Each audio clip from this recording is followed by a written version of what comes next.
All right, well, welcome everybody today to the session titled Desmos Activity Builder, not just for math teachers. The presenter today is Becky Rom, and you're a middle school and high school teacher. Really covers the gamut, I think 7th grade and 12th grade. So it's about as broad as you can get in Laverne. My name is Ray Ostfeld. I'm the moderator. I'm a math teacher as well at the Owatonna Alternative Learning Center. And besides being able to moderate this, I'm actually looking forward to picking up a few tips as well with Desmos. Just as a reminder, please, if you have any questions, please put them into the chat box for the session, and then we'll kind of put them together and get your questions answered as we go along. So with that, welcome, Becky. Perfect. Thank you, Ray. It's helpful, reassuring to know that you're here to help me with that chat and trying to master it. So please feel free to put any question in there, and then if we have time, we'll put them in even the middle of things, or if you want to unmute and interrupt, I'm game. I want to make this as beneficial for you as possible. So that's where we're at. If you want to see the session slides, the link is right here, or they are linked in Spot Me as well. So just a little bit about myself, if I can get there. I'm entering the 19th year of teaching here in Laverne, Minnesota. It's in the southwest corner of the state, pretty much as far as you can get. I teach 8th grade and 12th grade. We're a smaller school, so actually one campus. Preschool through 12th grade is kind of a nice feature to have. I'm married. We actually, I thought our anniversary was Thursday, but I remembered it's actually tomorrow. So don't tell my husband that I got the date wrong. And we have 2 boys. One is going to be a junior at University of Minnesota in Minneapolis, and one is going to be a junior in high school. Teaching math is my passion. I love being able to have those kids see the aha moments and feel some success. And that's not something that maybe their parents had. And so getting that stigma away from things and realizing that all people can learn math. So it's kind of where I'm at. So today's objective, I want to have you see Desmos Activity Builder. There's kind of 2 platforms with Desmos. If you've not heard of it, there's a Desmos graphing calculator, online, great resource, and then there's Activity Builder. And Activity Builder is what we're going to demonstrate today. And I'm going to have you see it as a learner, and then I'm going to show you what it looks like on the teacher side, so you can kind of see how it looks like and how it could be used in the classroom face-to-face or even on distance learning. I used it quite a bit there. And then at the end, we'll have time to brainstorm and share possible ways that you could use it in your classroom as well. So I'm going to do a quick video here. Welcome to teacher.desmos.com. At Desmos, our mission is to help every student learn math and love learning math. With that in mind, we've assembled a collection of unique and engaging digital activities. Whether building informal language into academic vocabulary, exploring the relationship between graphs and the situations they represent, or investigating how parameters in an equation affect the graph, you'll find hundreds of activities designed to engage students in mathematically rich tasks in truly delightful ways. And not only that, with the built-in teacher dashboard, you can see student answers in real time, giving you valuable insight for helping individual students and facilitating class-wide discussions. With our featured activities, content bundles, and search features, And there's a lot already built. That's what they're going to start saying there. So, and it talked about math a lot, because obviously the main set of resources is for math teachers, but I'm going to show you some examples of non-math teacher examples as well to kind of give you some ideas on how that works. So what I'd like you to do is open up a browser. If you don't have one open already, and if you don't have dual screens, if you want a split screen kind of thing, so you can still see Zoom a little bit, because every once in a while I'm going to bring you back to show you what the teacher side looks like, so you can see as a student what the students will see, and then also what I would see as the instructor. And there's 2 websites, student.desmos.com, and then there's teacher.desmos.com. So since you're the learner right now, that's the code I want you to use at the website student.desmos.com, or if you have the slides pulled up on your screen, you should be able to hit there. I think Ray might be able to put a link in there as well in the chat.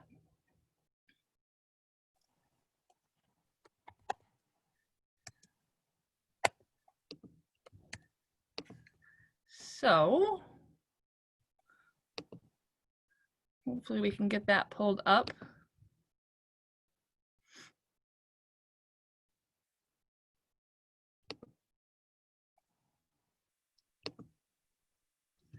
And then I'm gonna pull it up on my end.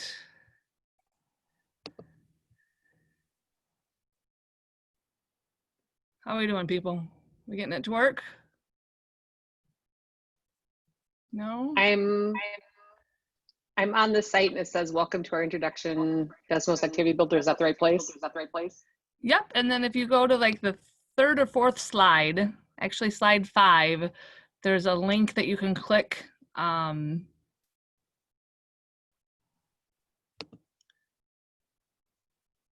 Unless you're actually might be in it already, hang on. Welcome to Desmos Activity Builder. You're now acting like a student in Desmos. Yep, that's where you need to be. So actually I can see. That's what I see. Okay. Yep, perfect. Sorry, my bad. So let me, what's nice is I have the whole set of slides already built out, but I can limit what students are seeing. So I'm actually going to limit you to the first 3 screens here, maybe. And I brought some of you back. If you'd gone too far, I hadn't set that up yet. So essentially what you're going to see is you can go through the slides up top, and some of them are going to be just informational. Some of them are going to be for you to answer questions. A lot of classroom starters can be used with this.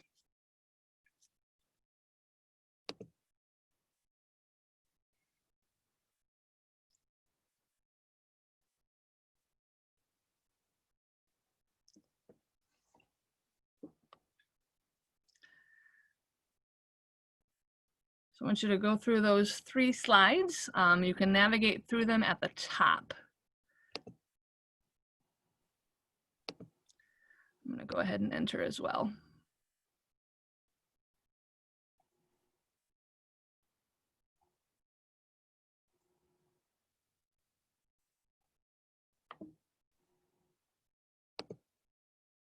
How we doing? Are we in? Looks like a getting there. I can see some people have answered.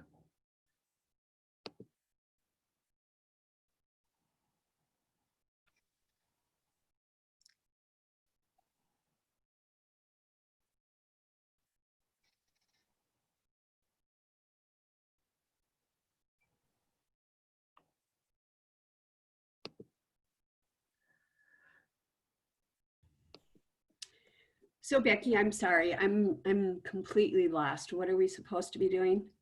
Okay, so there is a link that I want you to go to. Ray, do you have it copied and pasted so you can type it in the chat?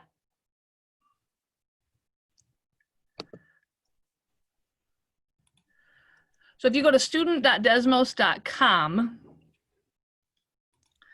and then it's going to ask you for a student code, or code. It's XSRTSP.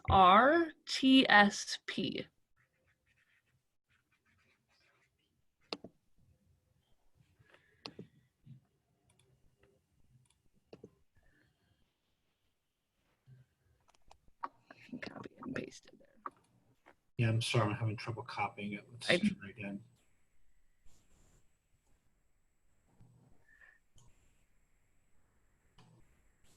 So this would have been the code that I would have put in Google Classroom when I wanted students to access it. Yeah. Then you can see it will bring you to this slide, and the top right corner, it'll take you to next. There are different type of question slides that can be made.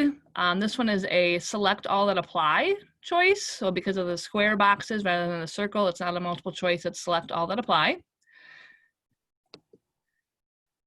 And then on slide 3, it's for you to put Desmos Activity Builder, what's your understanding? So it's like a class entrance ticket of where are they at, that kind of thing. And then so I'm going to show you on my screen. So if you could come back to the Zoom window, you can see that on slide 2, on the teacher view, I can now see what everyone has answered. So I've got 2 special ed teachers, I've got 1 high school teacher, 2 middle school teachers. Obviously they can be multiple. And right now, I can't see, actually we'll come back to that. If I go to slide 3, I can see everyone's response of what they chose for where they're at. And we've got some newbies, definitely newbies. I've got 1 that is further along in the continuum. So it's kind of a good way to see each person. Notice these names up here. If you look in your top left corner, that's not your official name. Let me see if it's top left corner. Yep. I'm Albert Einstein. Some of you are David Blackwell, Joan Bierman. Essentially what that does, I have a button in the teacher platform that allows me to make the students' answers anonymous. So right now I clicked it off and I can see that what Paige shows, what Michelle shows, and so on and so forth. But I can choose anonymous. So when there's certain tools that allow students to type in their response and everyone else in the classroom can see it. And so having an anonymous feature on that is sometimes beneficial for students. So they can feel safe in putting their responses out there, but then I can also see what those responses are and provide the feedback. Okay, I'm gonna continue you on. Another feature that you can do is multiple choice questions. I don't know if you noticed, but you now are able to advance further on in the slides. I'm gonna give you a chance to go through those so you can see some of the options.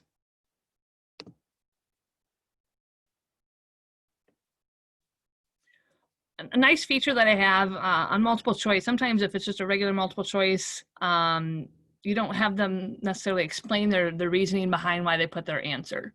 And so a feature that you can do in Desmos Activity Builder is you can select the box or find slides that are already made that once they choose an answer, they have to then explain why they put that answer.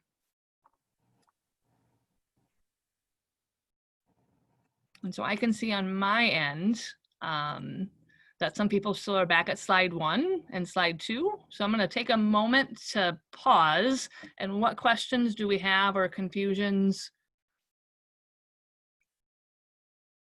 And maybe those people left. I don't know. Yeah, nobody's posted a question yet. All right.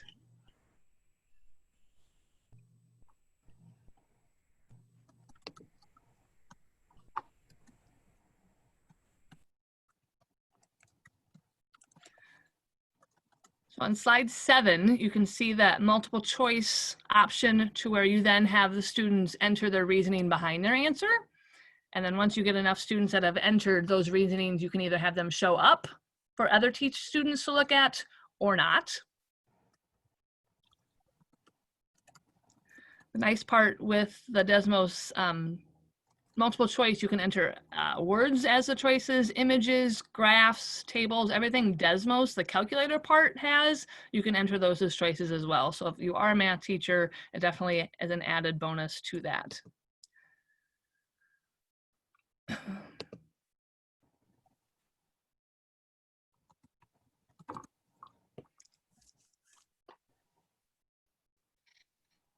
All right, so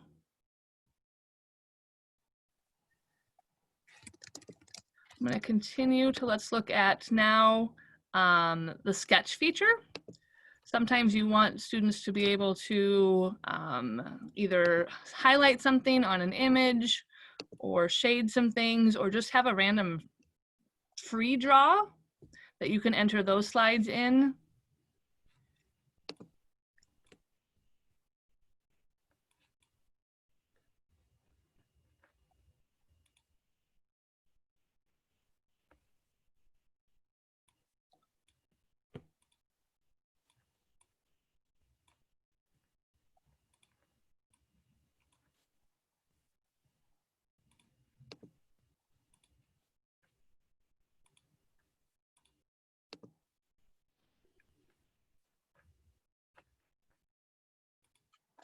again, on my end, I can then also look at the summary of where all the students are at. You know, during distance learning, I had one student, we were doing it kind of on a Zoom together, and that student went way far ahead. I didn't have the limit screens on, and I could tell he was just doing random stuff. So I was able to do a private chat and say, hey, hold on, come back.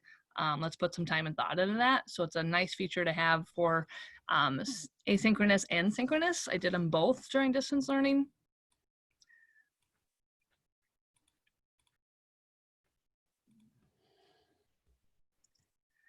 This right now, what I'm going to do is probably one of my favorite features.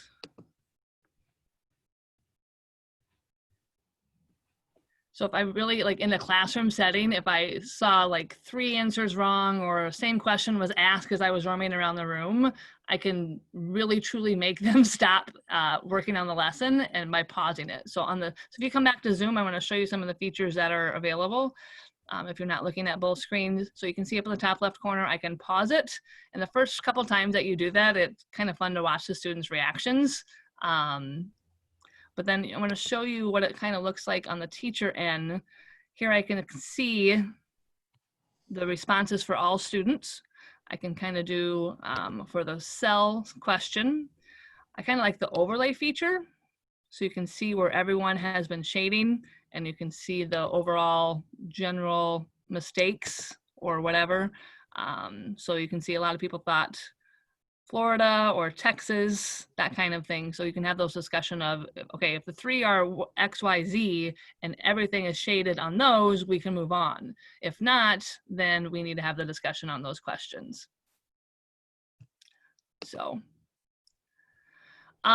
one of the things that I really liked Desmos Teach Activity Builder for, I'm actually just going to open up all the slides for you now, was card sorts. Distance learning, having them do sorting of cards and like ordering things was a little bit more difficult, obviously, because I didn't have the cards to physically hand out. And I know there's lots of options that you could use for that.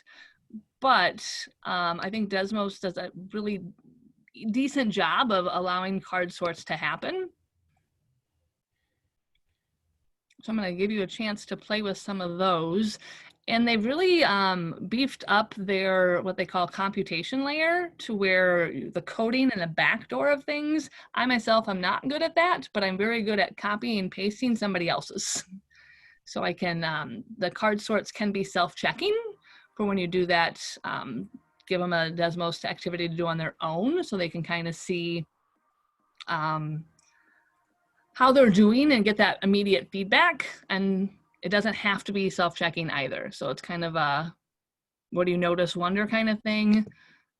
So I'm gonna give you a chance to kind of play through some of those. And the setup on it is kind of not bad. You can insert images, you can insert text, graphs, all those different setups. And answer keys can be made.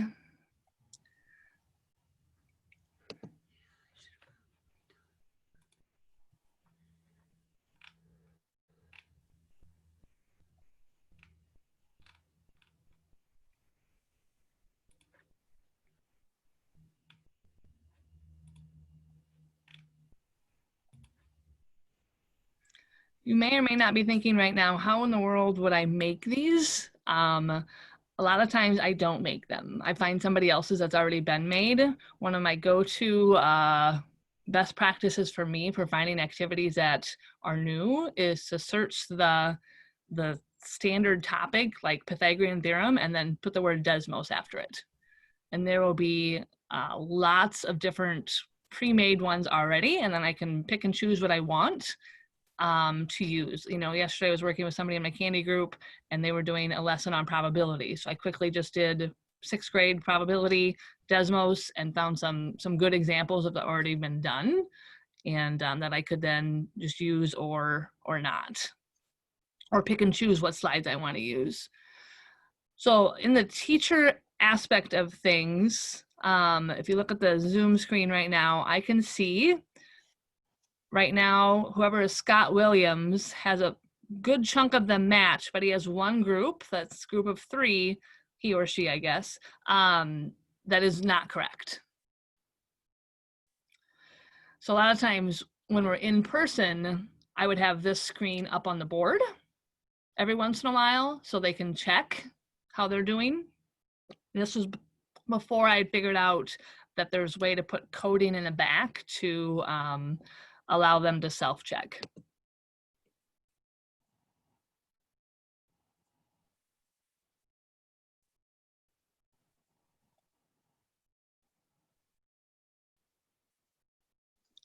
So I have a question. I apologize.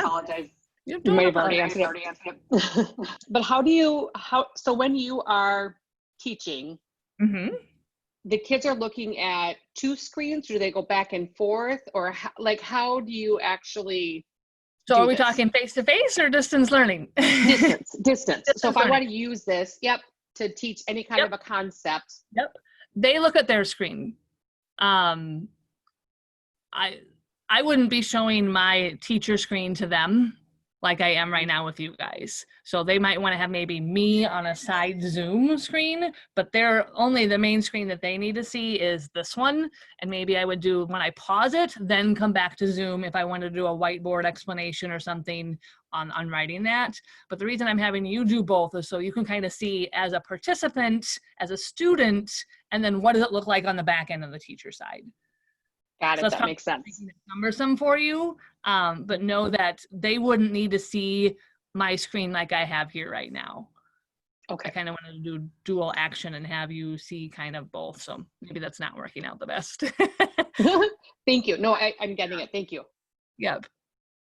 What are some ideas that you could maybe see a card sort being used for, or the draw feature?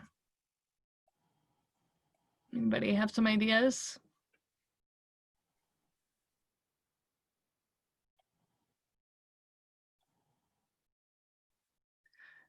I used it obviously with math, graphs, tables, and equations, matching those together. Rules of exponents, here's the problem, here's some simplified versions, some expanded versions. I feel like for elementary, it could be more like sorting shapes with characteristics and so forth. Yes, there's quite a few already made that you can just borrow and steal from. And then slide 19, I've got some links from last year that I put in, and actually I didn't put them in. I found a slide and borrowed it. That's how I roll. And so just to get some ideas could be an option as well. And then I'll show you in a moment how to do the teacher end. If you are a math teacher and you've not seen Marble Slide, slide 20 and 21, Marble Slides are probably my 8th grader's favorite thing to do. And it's really good at allowing the students to look at what happens to a graph when I change this number. And that critical thinking skill of, okay, if I need to change the steepness of this line, do I change the M or the B number? Does it need to make it bigger? Does it need to make it smaller? And it's really that challenge of allowing and seeing if the marble will get all the stars using my graph. So odds, evens, positive, negatives, rational numbers, yeah, you name it. And I'm guaranteeing there's already some of those matchings already made. So Becky, I have a question then. Is there an account that a teacher can set up that accesses these tools?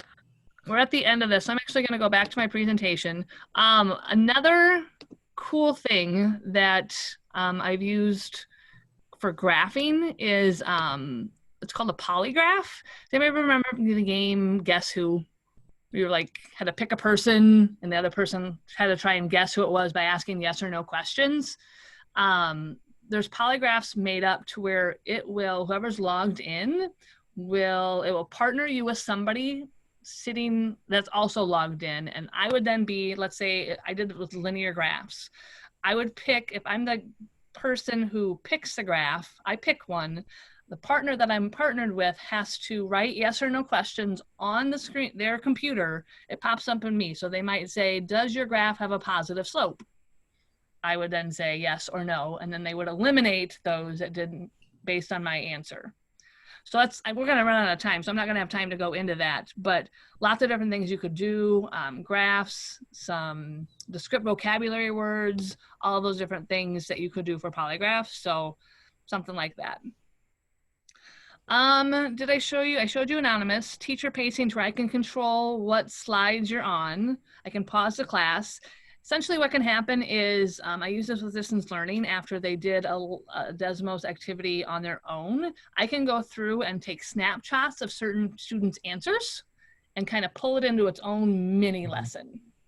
Like, this answer was great because XYZ, or remember this student made this was a common wrong answer. I can quickly pull that snapshot out and then make my own another video about, okay, let's recap this lesson, what went well, what didn't, and being able to use that. Answer overlay, they just recently put in a feedback option to where I can type a message in Desmos specifically to the student. Let's say, hey, go back and check slide 3, your card sort's not quite right yet, or something like that.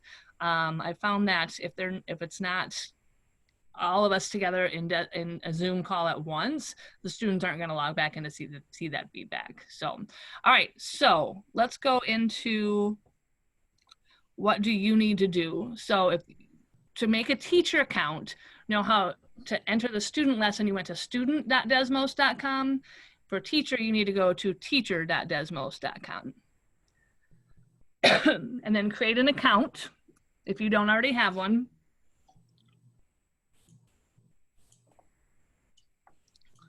I would suggest if you have a Google account, sign in with Google so you don't have to make your own, remember your password. And essentially you will see already made a lot of math ones by different topics and so on and so forth. Search for an activity. When you search for an activity in the Desmos website, the Activity Builder website, it does just limit to those that are specifically made by Desmos. So that's why my first go-to spot when I'm looking for something is to actually just go to Google and search the topic that I'm looking at and put the word Desmos behind it. And anything that has teacher.desmos as the link, you can see that it's already one of those. So somebody give me a topic.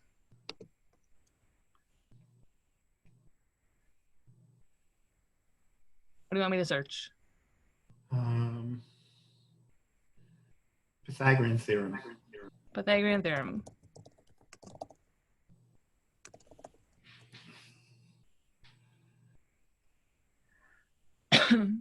And you can see 1, 2, 3, 4 already automatically come up with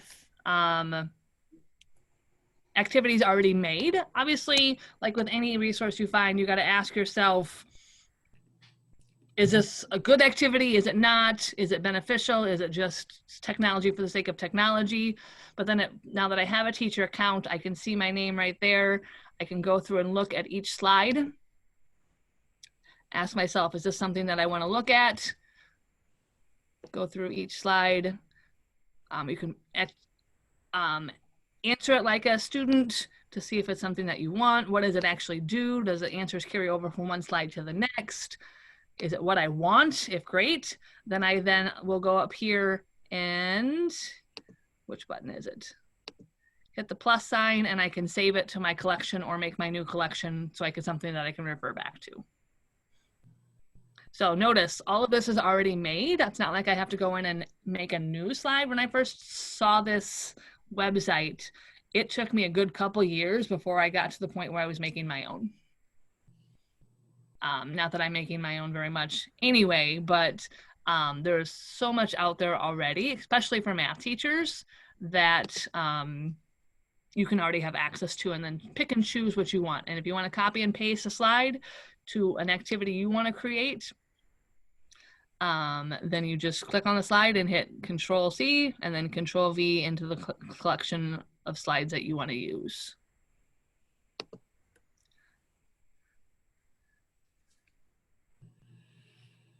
So the next few slides in my presentation are just links of some resources that I found.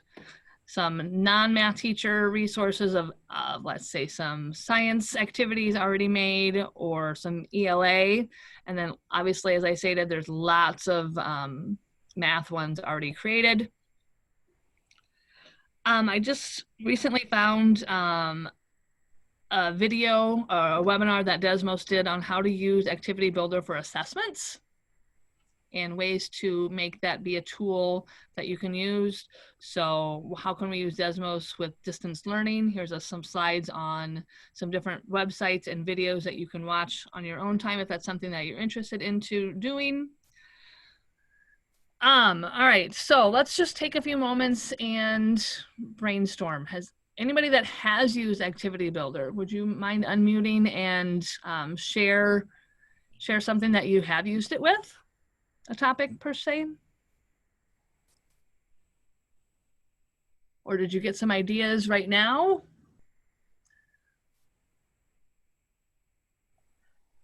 I have a question as people are thinking about doing that. How often have you used this, Becky? Once a week? It depends on the topic. Some topics are more rich with Desmos Activity Builders than others. Calculus, probably once every 1 to 2 weeks. Okay. There's lots of them pre-made already for that. I can just go in and show you some of them that I've used. Dun, dun, dun. Oh, I'm not signed in. That's why it's not working.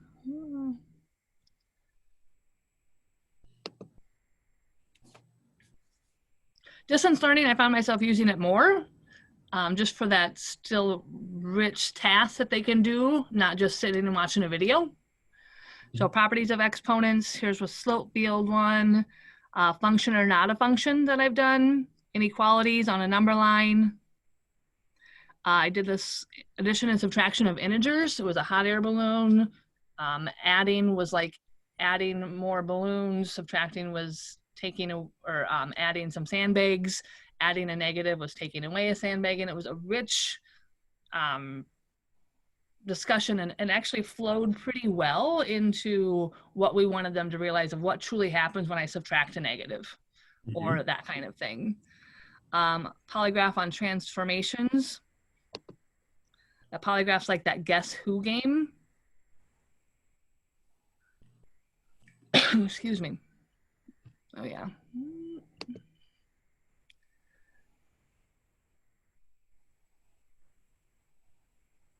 And I don't know if I can see so here's their, what each person would see in front of them. It was transformations and a guess who. So let's say I would pick this third one here. The person that I'm partnered with virtually, a lot of times in one-to-one, in face-to-face, they were sitting in the same room, so they have to like make sure to turn their screens a little bit to not see each other's, but then they would have to type in yes or no questions. Maybe the first question they would ask, is your graph a quadratic function? If I said yes, then they would know to disregard and unselect all of those that weren't. Or they would then ask, did your transformation involve a horizontal translation? And really, and then on my end, I can see what questions they are typing in.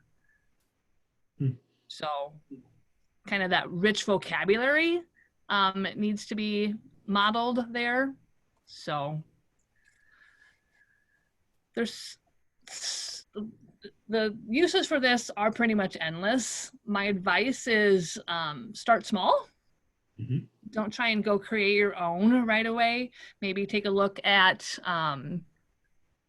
find one when you Google it, and then if you want to see it on the student end, obviously you can on the teacher end, but truly just make the code and then go try it as a student and see what it looks like, what flows well, and just brainstorm some ideas on how that would work. So. All right, what other things do you want me to show you? What questions do you have? So I'm not a math teacher. Yep. At all. Not even close. Not even close. So how would I just start something brand new from scratch, even if it is a lot of work? Yeah. So let me go back out of here.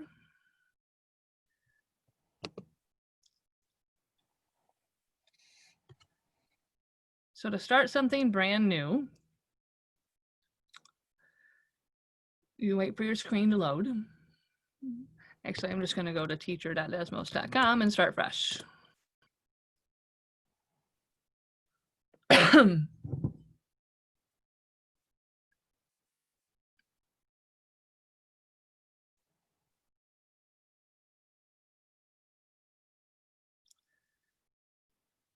So let me refresh my memory on how to do this. Resources, and they do have lots of training already set up for you. Why do I not see it? Collections, custom. There we go. So if you go to custom along your activities, you can either create a new polygraph like that Guess Who game. So that's kind of a different platform on how to set that up.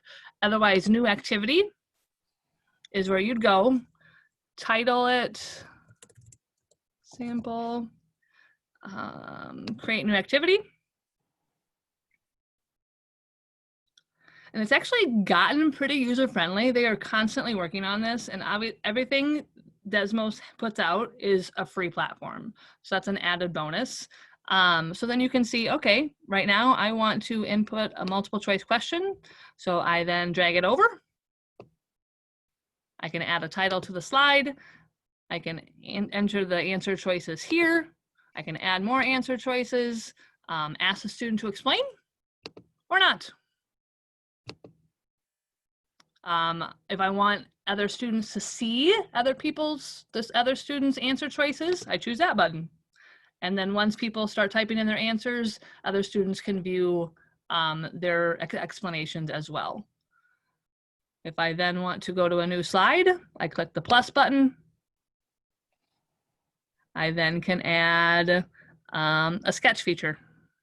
I want them to sketch how they're feeling this morning, or something like that. And let's see, I can preview.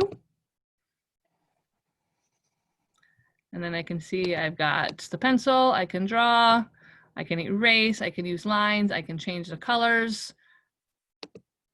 And then I type in their instructions up top.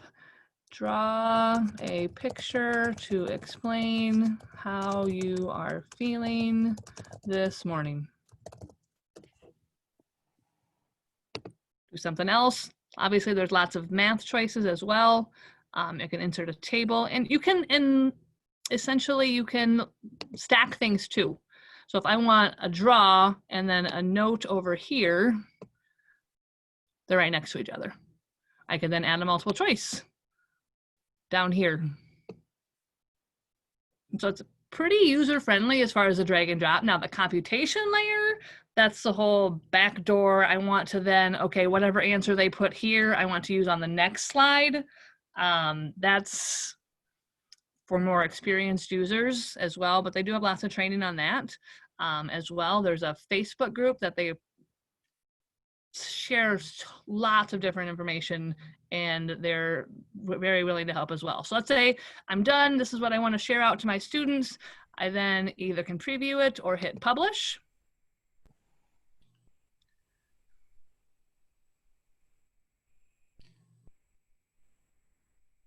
Dun, dun, dun. And then there's my 3 screens. I can go back in and edit it later, edit your activity, share it, copy, edit, so on.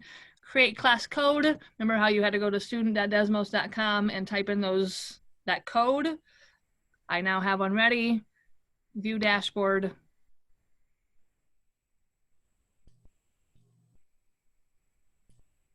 While we're waiting for that, if anyone else has any questions, we will need to wrap up in about 4 or 5 minutes. So please put them into the chat.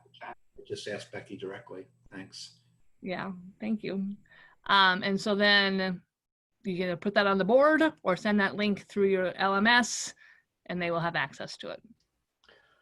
Quick question. I noticed as you were creating this and getting it set up, it looked like there were 3 options for student use. There was mobile, I think like mobile, desktop, and tablet.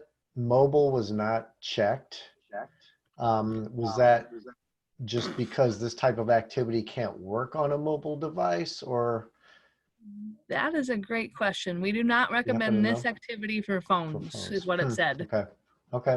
Now, I don't know if it was the fact that I put, draw next to a note, if that Yeah. caused it to be not mobile friendly. I'm going to be honest, I've never paid attention to that. So thanks for pointing that out. I'll have to be more mindful of that. But yeah, I don't know which features that this one has an activity that causes it to be not mobile friendly, and what's their criteria for that.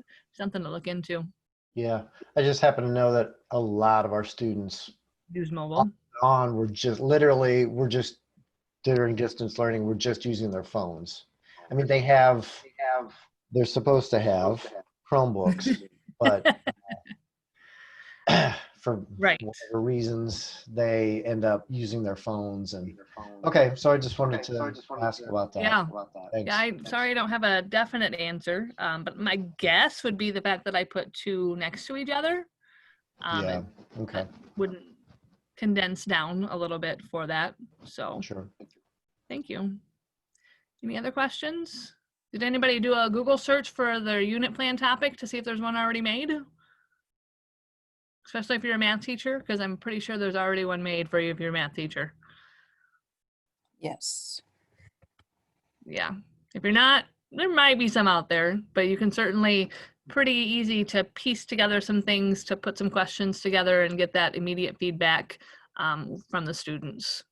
That was a good thing for me from distance learning is being able to see their answers and being able to provide some feedback, and kind of like, it was almost like doing a Nearpod lesson or something like that, to where we could flow through. I can control where we're at if we were doing on a Zoom meeting.